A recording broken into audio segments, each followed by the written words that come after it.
close as he's ever gonna get. Anarchism is a common sense thread that's run throughout human history of people running their own lives, their own communities without bosses or central government. Simply put, anarchism is it's freedom. And that's, without like hurting other people, of course, or infringing on the freedom of others. Well, fundamentally, anarchism is a challenge to all illegitimate authority and power. Basically, anarchism, what it means is that the belief that we need to reduce to the greatest extent possible all hierarchies of power, control, and status. Anarchism is a society based on mutual aid, self-sufficiency, non-hierarchy. So in the political arena, we want more democracy, not less. We want direct democracy, not representative democracy. From what I understand, what they stuff that stand for would probably be diametrically opposed to what I stand for. As a Bible believer, the scriptures set forth that we do need government. Some of the more well-known anarchist figures are people like Mikhail Bakunin, Peter Kropotkin, Emma Goldman, Malatesta, etc. Or, more recently, people like Noam Chomsky or Howard Zinn. You don't need to have ever read any of these people or heard of any of these people to be an anarchist, and to be a damn good anarchist, you don't have to ever have heard of any of these people. I think the most common misconception about anarchists is that they're violent. That they're all punks. That everyone is a white middle-class violent anarchist who has nothing else on their mind except to destroy property. There are a lot of cartoons that show and it doesn't say that it's an anarchist, but it's a guy dressed all in black and he's got a bomb. That they're against the organization, that they're into chaos for the sake of chaos.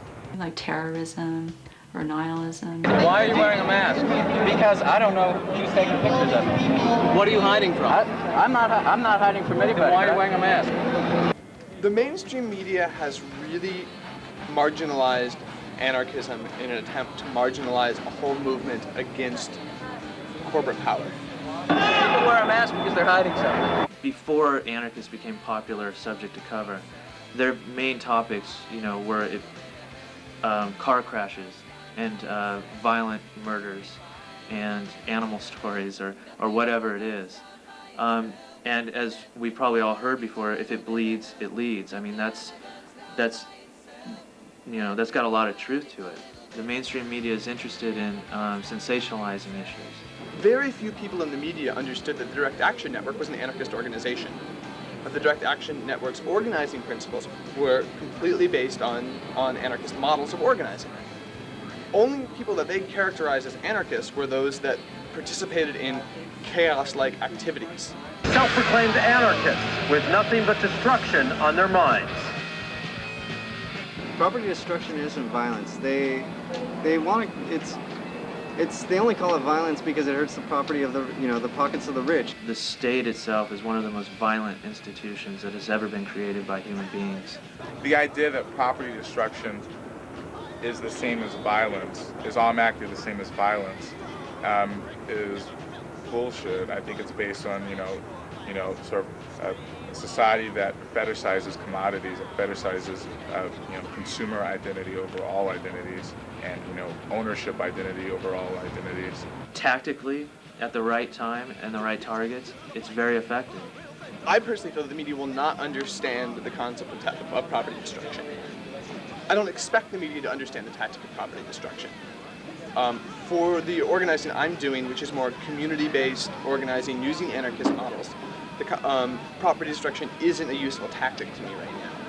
To basically fulfill your own desire to go out and smash something up may be completely counterproductive to trying to build a social movement for change in a broad sense. I personally am interested in what folks of color have to say about that. I'm interested in what labor has to say about that. I'm interested in what other movements have to say about that. I'm not going to condemn anyone for using property destruction as a tactic, and I'm not going to say that they have ruined the entire label of anarchism. It's the media that's done that. What I think is really interesting about the current movement is that it's using these concepts of consensus decision making and using these concepts of affinity groups. I wish more people knew before they start bastardizing the anarchist or the quote-unquote Eugene anarchist that their way, that the framework that they're taking so many direct actions in that have been so successful and so effective comes from this tradition. Consensus decision making is something that anarchists have always tried to use because it allows for everybody to participate in the decisions that are being made. And also the concept of affinity groups allows for people to break out into groups of people that they trust and make decisions, yet be a part of a whole movement. But the affinity groups are autonomous. There's no leader that's saying, okay, this affinity group A, you do this, affinity group B, you do that. The affinity groups themselves decide what they're going to do. And that comes straight out of the Spanish Civil War. And the Iberian Anarchist Federation had 15,000 people who were all self-organized into these Grupo de Afinidades, or affinity groups, and they got together on a local, a regional, and a national level to plan how they would transform the Spanish society into a free society. Anarchism right now, in my view, its most important goal is to make connections across class and race lines, and to build bridges, to build solidarity, to build a communications network that allows people to have these voices represented. If we're serious about standing up to the system, it's our job to make those ideas clear, not dress them in subcultural language, but to actually say, these are basic common sense ideas. Regular people should run our lives, not corporations. We should do it based on what's good for our community and for the environment, not based on centralizing power and wealth.